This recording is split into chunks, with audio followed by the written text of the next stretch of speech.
Hello friends, welcome to our channel. तो आज के इस वीडियो में फिर से आप लोगों का स्वागत है। और ये जो वीडियो है बच्चों आप लोगों के लिए बहुत इंपॉर्टेंट है, जो कि क्लास 9 में है, जो कि जैक बोर्ड के विद्यार्थी हैं, जिनका आज एग्ज़ाम होना है। और यहाँ से गणित के जो सवाल हम 40 सवाल लिए हैं, ये 40 के 40 सवाल मोस्ट इंपॉर्टेंट है बच्चों। यहाँ से डायरेक्ट आपके एग्जाम में देखने को मिलेगा। तो इसको शुरू से अंत तक अच्छे से देख लीजिएगा, एक बार क्वेश्चन को बढ़िया से देख के याद करके ही जाइएगा कि इसका आंसर क्या है, कौन सा क्वेश्चन का आंसर क्या होगा। ठीक है, और इस तरह का क्वेश्चन पाने के लिए चैनल को सब्सक्राइब कर दीजिएगा और वीडियो को फटाफट शेयर कर दीजिए। समय बहुत कम है आप लोगों के लिए, अंतिम समय तक भी मैं खड़ा हूँ। जिस प्रकार मैंने वादा किया था उस प्रकार से मैं अपना काम कर रहा हूँ। तो चलिए फटाफट हम लोग क्वेश्चन की ओर चलते हैं और यहाँ पे ध्यान देंगे कि पहला क्वेश्चन क्या है। तो देखिए एक बात ध्यान दीजिएगा, यहाँ पे हम क्वेश्चन सॉल्व नहीं करने वाले हैं क्योंकि क्वेश्चन सॉल्व कर चुके हैं पहले से, और अभी इतना टाइम नहीं है कि इसमें ये वीडियो काफ़ी लंबा हो जाएगा, इसलिए शॉर्ट फॉर्म में है। हम आप लोगों को आंसर बताएंगे, आप लोग फटाफट आंसर देख लीजिएगा। अगर नहीं समझ में आता है, कोई दिक्कत होता है तो आप लोग कमेंट करके बताइएगा। चलिए नेक्स्ट क्वेश्चन ध्यान देना है। चलिए यहाँ पे है पहला क्वेश्चन, निम्न में से कौन परिमेय संख्या है। तो निम्न में से कौन परिमेय संख्या है। तो बच्चों परिमेय संख्या क्या होता है, पी बाई क्यू के रूप में होता है। तो यहाँ पे पी बाई क्यू के रूप में कौन दिख रहा है बच्चों, तो इसका राइट आंसर क्या हो जाएगा, यानी कि ऑप्शन नंबर ये हो जाएगा, यानी कि सी हो जाएगा आपका 0/4। चलिए नेक्स्ट क्वेश्चन की ओर आगे बढ़ते हैं बच्चों। अगला क्वेश्चन क्या है, ध्यान देना है। अगला क्वेश्चन है, निम्न में से परिमेय संख्या 3 और 4 के बीच स्थित है। तो इसका जो राइट आंसर हो जाएगा बच्चों, इसका राइट आंसर क्या हो जाएगा, इसका राइट आंसर हो जाएगा बच्चों यहाँ पे, इसका राइट आंसर हो जाएगा बच्चों ऑप्शन नंबर 4 हो जाएगा। क्या हो जाएगा, ऑप्शन नंबर 4 हो जाएगा। चलिए नेक्स्ट क्वेश्चन की ओर आगे बढ़ते हैं बच्चों, फटाफट आगे बढ़ते हैं हम लोग। देखिए इसको आपस में गुना कीजिएगा, इसको आपस में गुना कीजिएगा आप लोग। 6√5 और गुने 2√5, तो 6 दूना 12, √5 से √5 में गुना कीजिएगा तो आपको कितना आ गया 12। यहाँ पे क्या आएगा आपका 12 गुने आपका 5 आ जाएगा, और 12 5 कितना हो जाएगा बच्चों 60 आएगा। कितना आएगा 60 आएगा।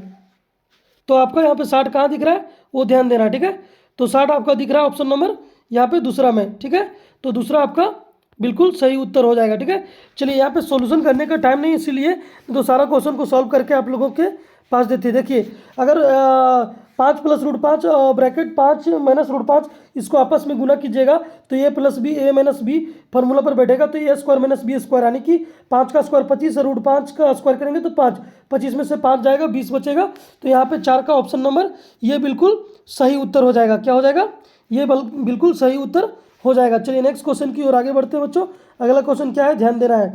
देखिए ये 1/√2 का हर का परिमेयकरण करने पे प्राप्त संख्या। जब 1/√2 का हर का परिमेयकरण कीजिएगा बच्चों तो 1/√2 गुने √2 गुने √2, तो क्या आ जाएगा बच्चों, ये आपका आ जाएगा, ये ऊपर में √2 और नीचे आ जाएगा 2। तो ये कहाँ दिख रहा है, ऑप्शन नंबर 2 में दिख रहा है, ऑप्शन नंबर 2 में आपका दिख रहा है। चलिए नेक्स्ट क्वेश्चन की ओर आगे बढ़ते हैं। यहाँ पे देखिए यहाँ 64 का पावर 1/2 है। तो बच्चों 64 को 2 के फॉर्म में तोड़ना है, वो कट जाएगा और यहाँ से आपका राइट आंसर आ जाएगा, यहाँ पे 8 आएगा। क्या आएगा, छठा का जो राइट आंसर है बच्चों वो आपका 8 आने वाला है। चलिए नेक्स्ट क्वेश्चन की ओर आगे बढ़ते हैं बच्चों। अगला क्वेश्चन क्या है, ध्यान देना है। चलिए जब इसको आपस में गुना कीजिएगा, देखिए जब आधार सेम होता है तो उसका पावर क्या होता है, जुड़ जाता है। इस प्रकार 7 नंबर क्वेश्चन का जो राइट आंसर हो जाएगा बच्चों, यहाँ पे इसको जब सॉल्व कीजिएगा तो आंसर आएगा क्या, आपका आएगा 2। क्या आएगा, 2 आएगा। चलिए नेक्स्ट क्वेश्चन की ओर, यानी कि 1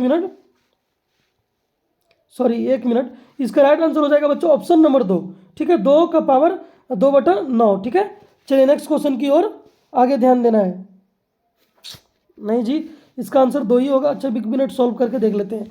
देखिए इसको हम क्या बोले कि यहाँ पे सिर्फ 2/3 और 1/3 इसको जोड़िए तो क्या आ रहा है, यहाँ पे आ रहा है 3 और यहाँ पे आएगा आपका 2, यहाँ पे आएगा आपका 2 + 1 यानी कि 3/3 आएगा। क्या आएगा, 3/3 आएगा। तो 3/3 आने से क्या होगा कि वो कट जाएगा, 1 आएगा, यानी 2 का पावर 1 यानी कि 2, यानी कि ऑप्शन नंबर 4 चौथा होगा। ठीक है, चलिए फटाफट आगे देखते हैं हम लोग। अगला क्वेश्चन का आंसर क्या है, निम्न में से कौन बहुपद है। तो बच्चों निम्न में से कौन बहुपद है, तो इसका राइट आंसर हो जाएगा बच्चों ऑप्शन नंबर 2। ठीक है, चलिए नेक्स्ट क्वेश्चन की ओर आगे बढ़ते हैं। अगला क्वेश्चन क्या है, क्वेश्चन नंबर 9। तो चलिए 9 के लिए बच्चों यहाँ पे आंसर ध्यान दीजिएगा आप लोग को। 9 के लिए आंसर क्या होगा, तो 5x माइनस रूट 7 का घात है। तो बच्चों इसका राइट आंसर हो जाएगा ऑप्शन नंबर 2 यानी कि 1 होगा। क्या होगा? 1 होगा। चलिए नेक्स्ट क्वेश्चन की ओर आगे बढ़ते हैं फटाफट। x बराबर 0 के लिए बहुपद 5x माइनस 4x स्क्वायर।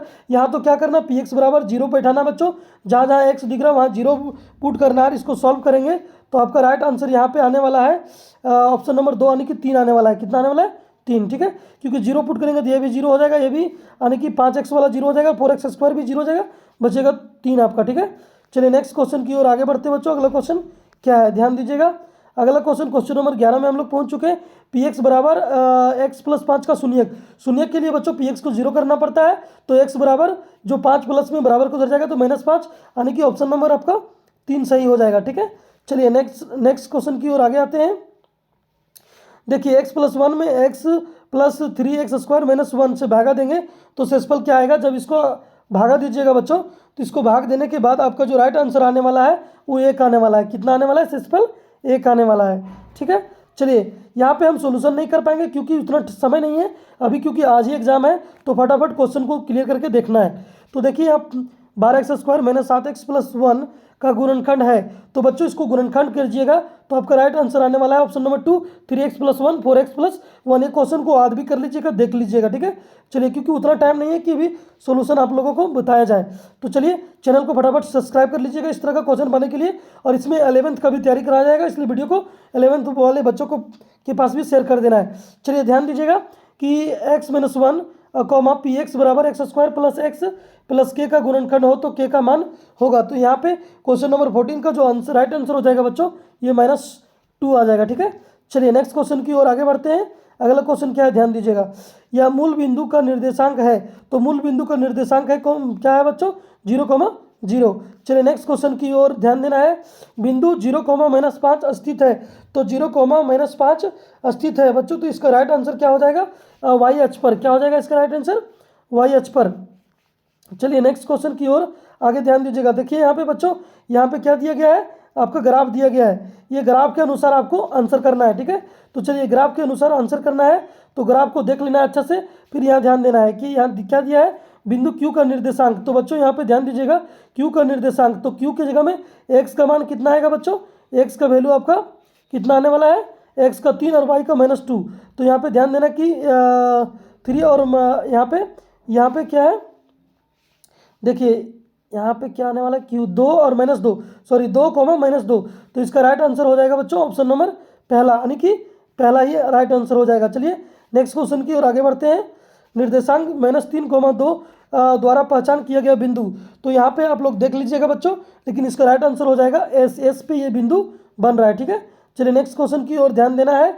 यहाँ पे ध्यान क्या देना है बच्चों? ध्यान देना है कि बिंदु P का भुज है, बिंदु P का भुज है, बिंदु P का भुज है, तो इसका राइट आंसर क्या हो जाएगा बच्चों?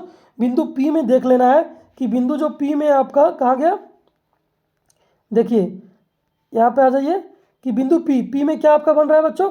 यहाँ पे यानी कि 0,2 बन रहा है, 0,2। तो 0 आपका क्या हो जाएगा बच्चों? भुज हो जाएगा। ठीक है, 0 आपका क्या हो जाएगा? भुज। तो 19 नंबर क्वेश्चन के लिए जो राइट आंसर हो जाएगा, 19 नंबर क्वेश्चन के लिए राइट आंसर भुज आपका 0 नहीं 2 होगा बच्चों, देख लीजिएगा थोड़ा अच्छा से। ठीक है, तो यहाँ राइट आंसर तीसरा हो जाएगा, यानी कि 2। चलिए नेक्स्ट क्वेश्चन है बच्चों, तो यहाँ पे बिंदु R की कोटि क्या होगा बच्चों? बिंदु R की कोटि आपका हो जाएगा यहाँ पे ऑप्शन नंबर 3, यानी कि -3 हो जाएगा। चलिए नेक्स्ट क्वेश्चन की ओर आगे बढ़ते हैं बच्चों। अगला क्वेश्चन ध्यान देना है कि दो चरों वाले रैखिक समीकरण का मानक रूप है, 2 चरों वाले रैखिक समीकरण का मानक रूप है, तो बच्चों इसका मानक रूप क्या हो जाएगा? यहाँ पे ध्यान देना है कि यहाँ पे हो जाएगा ax + by + c बराबर 0।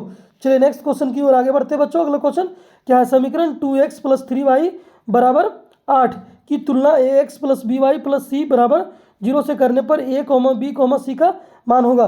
तो बच्चों यहाँ पे देखिए a का मान 2 होगा, a का मान क्या होगा? 2 होगा, b का यानी 3 होगा, और ये 8 इधर आएगा यानी कि बराबर किधर, तो माइनस में जाएगा -8, यानी कि इस तरह से आपका ऑप्शन नंबर 3 बिल्कुल सही उत्तर हो जाएगा। ठीक है, चलिए नेक्स्ट क्वेश्चन की ओर आगे बढ़ते हैं बच्चों। अगला क्वेश्चन ध्यान देना है। देखिए x + y बराबर 7, तो यहाँ x और y का कोई भी वैल्यू बैठा के देखिए कि 7 आ जा रहा है, तो देखिए ऑप्शन नंबर आपका 4 बैठा के देखिएगा, एक्स की जगह पे 3 और वाई की जगह पे 4, तो आपका 3 और 4 जोड़ने पे 7 आ जाएगा, जो कि 7 के बराबर होगा। इस तरह से आप लोग कंप्लीट कीजिएगा, ठीक है। नेक्स्ट क्वेश्चन ध्यान देना है बच्चों, एक्स बराबर 4 और वाई बराबर 1 किस समीकरण का हल है? तो यहाँ पे ध्यान देना है कि क्वेश्चन नंबर 24 का जो राइट आंसर हो जाएगा बच्चों, यहाँ एक्स और वाई का वैल्यू बैठाइएगा। तो देखिए यहाँ पे बैठाने के बाद एक्स का वैल्यू 4 बैठाएंगे ऑप्शन नंबर 3 पे, तो 4 दूना 8 हो जाएगा, 4 दूना 8 और माइनस 1 करेंगे तो 7 आ जाएगा। तो यही आपका ऑप्शन नंबर 3 बिल्कुल सही उत्तर है। चलिए नेक्स्ट क्वेश्चन क्या है बच्चों, निम्न में कौन दो चरों वाले रैखिक समीकरण है? तो दो चरों वाले रैखिक समीकरण कौन है बच्चों? तो इसका राइट आंसर हो जाएगा एक्स प्लस वाई बराबर 1। चलिए नेक्स्ट क्वेश्चन की ओर आगे बढ़ते हैं। अगला क्वेश्चन है बच्चों, एक्स अक्ष का समीकरण है, एक्स अक्ष का समीकरण है, तो एक्स अक्ष का समीकरण क्या होता है बच्चों? वाई बराबर 0, वाई बराबर 0, ऑप्शन नंबर 4 आपका बिल्कुल सही उत्तर हो जाएगा। चलिए नेक्स्ट क्वेश्चन की ओर आगे बढ़ते हैं बच्चों। अगला क्वेश्चन क्या है, ध्यान देना है कि यदि 2,5 रैखिक समीकरण 2x प्लस वाई बराबर के का हल है तो के का मान क्या होगा? तो यहाँ पे अगर आप लोग सॉल्व कीजिएगा बच्चों तो इसका राइट आंसर आने वाला है 9, यानी कि ऑप्शन नंबर 3 आने वाला है। चलिए नेक्स्ट क्वेश्चन की ओर आगे ध्यान दीजिए। यहाँ पे है बच्चों 40 डिग्री का पूरक कोण है, पूरक कोण मतलब 90 डिग्री होता है बच्चों। तो यहाँ पे 40 है तो दूसरा कितना होगा? 50 होगा। तो यहाँ पे ऑप्शन नंबर 2 आपका राइट उत्तर होगा। चलिए नेक्स्ट क्वेश्चन की ओर बच्चों ध्यान देते हैं। क्वेश्चन नंबर 29 में आ चुके हैं। 80 का संपूरक कोण होगा, तो संपूरक कोण का मतलब क्या होता है बच्चों? 180 डिग्री के बराबर। तो 80 है बच्चों तो उसमें 100 इंक्लूड होगा, 100 डिग्री ऐड होगा, तो ये आपका क्या आएगा? यहाँ पे राइट आंसर आएगा क्या? यहाँ पे आएगा ऑप्शन नंबर 3 आपका बिल्कुल सही उत्तर होगा। चलिए नेक्स्ट क्वेश्चन क्या है, ध्यान दीजिएगा। यहाँ पे क्वेश्चन नंबर 30 है, ये कोण की माप इसके संपूरक कोण की माप से दोगुनी है, इसकी माप क्या है? तो बच्चों इसका राइट आंसर क्या हो जाएगा बच्चों? यहाँ पे 30 का ऑप्शन नंबर 3 हो जाएगा 120 डिग्री इसको सॉल्व करने पे, ठीक है। चलिए सॉल्व नहीं कर पा रहे क्योंकि यहाँ पे टाइम बहुत कम है, इसलिए फटाफट आपको आंसर बताने की कोशिश कर रहे हैं। तो देखिए आकृति में बच्चों, यहाँ आकृति क्या दिया गया है, इस आकृति में देख लेना है आपको कि क्या दिया गया है। कि देखिए ये तीनों को आपको जोड़िएगा बच्चों तो 180 डिग्री के बराबर होगा। ये तीनों को जोड़ के आप लोग सॉल्व कीजिएगा 180 डिग्री बराबर लेके, तो यहाँ पे जो आंसर आएगा बच्चों 31 का, वो आएगा आपका 40 डिग्री, यानी कि ऑप्शन नंबर फर्स्ट आएगा। क्या आएगा? ऑप्शन नंबर फर्स्ट आएगा। नेक्स्ट क्वेश्चन ध्यान देना है बच्चों। अगला क्वेश्चन क्या है? अगला क्वेश्चन इस आकृति को देख लीजिए बच्चों, 32 में ये आकृति अगर आ गया तो इसका अगर इस तरह से मान भी दिया होगा तो इसका राइट आंसर हो जाएगा बच्चों यहाँ पे 32 का 60 डिग्री। क्या हो जाएगा? 60 डिग्री, ठीक है। 32 का राइट आंसर हो जाएगा तीसरा 60 डिग्री। चलिए नेक्स्ट क्वेश्चन की ओर आगे बढ़ते हैं बच्चों। अगर कोई क्वेश्चन गलत पाया जाता है बच्चों तो कमेंट करके उसका सही आंसर बताइएगा, क्योंकि हड़बड़ी में आप लोगों का क्वेश्चन अभी अपलोड कर रहे हैं, जो कि लगभग सही है, एक आध क्वेश्चन का कहा नहीं जा सकता है। चलिए त्रिभुज के तीनों कोनों का योग कितना होता है बच्चों? तो 180 डिग्री होता है। कितना होता है? 180 डिग्री। चलिए नेक्स्ट क्वेश्चन की ओर आगे बढ़ते हैं बच्चों। अगला क्वेश्चन क्या है, ध्यान देना है। समबाहु त्रिभुज का प्रत्येक कोण होता है, समबाहु त्रिभुज का प्रत्येक कोण होता है, तो इसका राइट आंसर क्या हो जाएगा बच्चों? 34 का ऑप्शन नंबर यानी कि 60, यानी कि त्रिभुज के तीनों यानी समबाहु कोण रहेगा, समबाहु त्रिभुज रहेगा, तीनों कोण 60 डिग्री का बराबर होता है। चलिए नेक्स्ट क्वेश्चन 35 में पहुंच चुके हैं। 35 में बच्चों यदि दो त्रिभुज यहाँ सर्वांगसम है तो पी आर किसके बराबर होगा, वो पूछा है। तो 35 में पी आर किसके बराबर होगा बच्चों? ए सी के बराबर होगा, यानी कि ऑप्शन नंबर सी आपका सही उत्तर हो जाएगा तीसरा। चलिए नेक्स्ट क्वेश्चन ध्यान देना है बच्चों कि त्रिभुज ए बी सी में ए बी बराबर ए सी और कोण बी बराबर 50 डिग्री है, तो सी कोण सी का मान कौन सी बराबर है, तो कौन सी बराबर किसके बराबर हो जाएगा बच्चों? यहाँ पे 36 का राइट आंसर हो जाएगा बच्चों आपका 50 डिग्री। क्या हो जाएगा? 50 डिग्री। चलिए नेक्स्ट क्वेश्चन आप लोग यहाँ ध्यान दीजिएगा, क्वेश्चन और आंसर, ठीक है। त्रिभुज पी क्यू आर में कौन पी बराबर कौन क्यू है, तो क्यू आर किसके बराबर होगा? तो क्यू आर किसके बराबर होगा बच्चों? यहाँ पे ये ध्यान देना है। तो इसका राइट आंसर हो जाएगा पी आर। क्या हो जाएगा? पी आर, यानी कि ऑप्शन नंबर 3। चलिए नेक्स्ट क्वेश्चन है कि यदि एक त्रिभुज का कोण शेष दोनों कोणों का योग के बराबर हो तो वह त्रिभुज होगा। तो बच्चों वह त्रिभुज कौन सा होगा? तो यहाँ पे राइट आंसर हो जाएगा बच्चों इसका समकोण त्रिभुज। क्या हो जाएगा? समकोण त्रिभुज। चलिए नेक्स्ट क्वेश्चन की ओर आगे बढ़ते हैं बच्चों। अगला क्वेश्चन क्या है, ध्यान देना है। 39 में निम्न में से कौन सर्वांग समता की कसौटी है? तो यहाँ पे ऑप्शन नंबर आपका 2 बिल्कुल सही हो जाएगा। एस ए एस में ये सर्वांग समता की कसौटी है बच्चों, बाकी ये तीनों नहीं है। चलिए नेक्स्ट क्वेश्चन और अंतिम क्वेश्चन की ओर हम लोग पहुंच चुके हैं। अंतिम क्वेश्चन क्या है बच्चों? यदि त्रिभुज ए बी सी सर्वांगसम है त्रिभुज पी क्यू आर, तो ए बी बराबर पी क्यू, बी सी बराबर क्यू आर, तो कौन बी बराबर कौन क्या होगा ये बताना है बच्चों। तो कौन बी बराबर कौन यहाँ पे क्यों होगा। इस प्रकार से आपका 40 क्वेश्चन है जो बच्चों कंप्लीट हो गया, जो कि बच्चों मोस्ट वीवीआई क्वेश्चन है जो कि यहाँ से आपके डायरेक्ट एग्जाम में देखने को मिलेगा। तो बच्चों ये वीडियो को फटाफट शेयर कर दीजिए और फटाफट एक बार फटाफट एकदम देख के चला जाइए एग्जाम में, ताकि यहाँ से कोई भी क्वेश्चन आए तो आप आसानी से कंप्लीट कर सकें। तो चलिए, थैंक यू, जय हिंद।